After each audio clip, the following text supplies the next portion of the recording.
அந்த தங்கச்சிக்கு அண்ணன்னா தாய் மாமன் கம்சன் தாய் மாமன் அப்போ கம்சன் மகாராஜன் நினைக்கிறான். போய் போய் இந்த கிரட்டு போய் சாப்பிட்டு எனக்கு பலிக்கையா இவனே பொண்டாட்டி வரணுன்ற கவலை கலையாத முடியவர் ஆடி மீது சடையோடு இந்த கிரட்டு போய் சாப்பிட்டு எனக்கு பலிக்கையா சொல்லி நம்ம பல்லுல படிச்சாரு அவனுக்கே பல்லுல அவனுக்கே பல்லுல அவன் சொல்லி படிக்கவன்னு சொல்லி நமக்கு எகத்தரமா ஆமா சரி என்று சொல்லி கம்சன் மகாராஜன் இவன் சொல்லி நமக்கு பலிக்கலாம் செய்யாது என்று சொல்லி மந்திரியை அழைத்துக் கொண்டு அரண்மனைக்கே வந்திருக்காரு. உடனே பார்த்தான். அதாவது கம்ச மகாராஜன் நினைக்கிறான் அந்த தங்கச்சிக்கு கல்யாணம் முடிச்சா தானே அவ வயிற்றுல 8 பிள்ளை பிறகு 8வது பிள்ளை தலையா இருக்கும். கல்யாணம் முடியாம இப்படியே வச்சுட்டேன்னு சொன்னா அவருக்கு குழந்தை பிறக்காத அந்த குழந்தை வந்து நீ அடிக்க போறது கிடையாது அப்படின்னு சொல்லி இந்த பிள்ளைக்கு கல்யாணமே முடிக்க வேண்டாம். கல்யாணம் எண்ணத்துல இல்ல அப்படின்னு கொஞ்ச நாள் வச்சிருந்தேன். தேவகி பெண்ணாளுக்கு 16 வயதானது.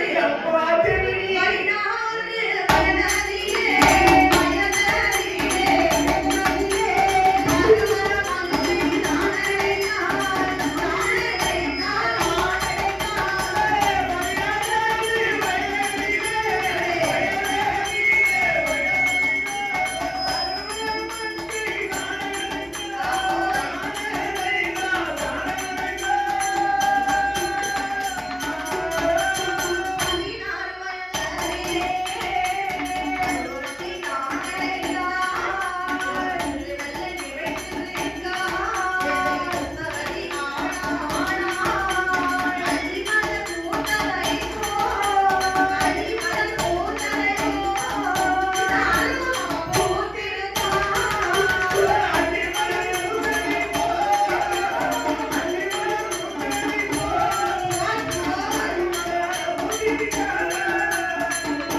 சின்ன பிள்ளைய பாத்துருப்பேன் மூக்கு ஒடிச்சிட்டு இருப்பாங்க. சரி அப்போ தேவகி பெண்ணாளுக்கு 16 வயதாக இருக்கும் பொழுது இருக்கக்கூடிய வேலைகள் திருமணமே முடிக்காம சொன்னான் கம்சராஜன்.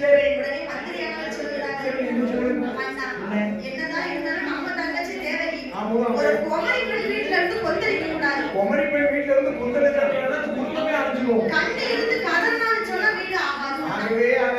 அதனால நான் யோசனை சொல்லுவேன், அந்த கிழமை என்ன சாப்பிட்டு விட்டாரு, தங்கச்சி வயிற்று 8 பிள்ளை பிறகு 8வது பிள்ளை தான் உங்க தலையாருக்குன்னு சொன்னாரு.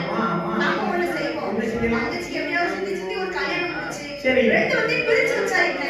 ஆணையும் மண்ணையும் பிரிச்சு வச்சா அகில உலகத்தில் குழந்தை இல்லை என்பது ஐதீகம். குழந்தை கிடையாது தலையா இருக்காரு. சரி மந்திரி திருமணம் முடிக்க நான் பிரிச்சு வைக்கணும்னு சொல்லுங்க, அவ்வளவுதானே சரின்னு சொல்லி கம்ச மகாராஜன் சொல்லுறாரு, மந்திரி தேவிக்கு திருமணம் முடிக்கணும்னு சொல்லிட்டாரு, அதாவது ஊர்ல போய் மாப்பிள்ளை தேடிட்டு வா. ஆமா நம்ம தேவை இருக்கு, அழகு மாப்பிள்ளை வேணும்.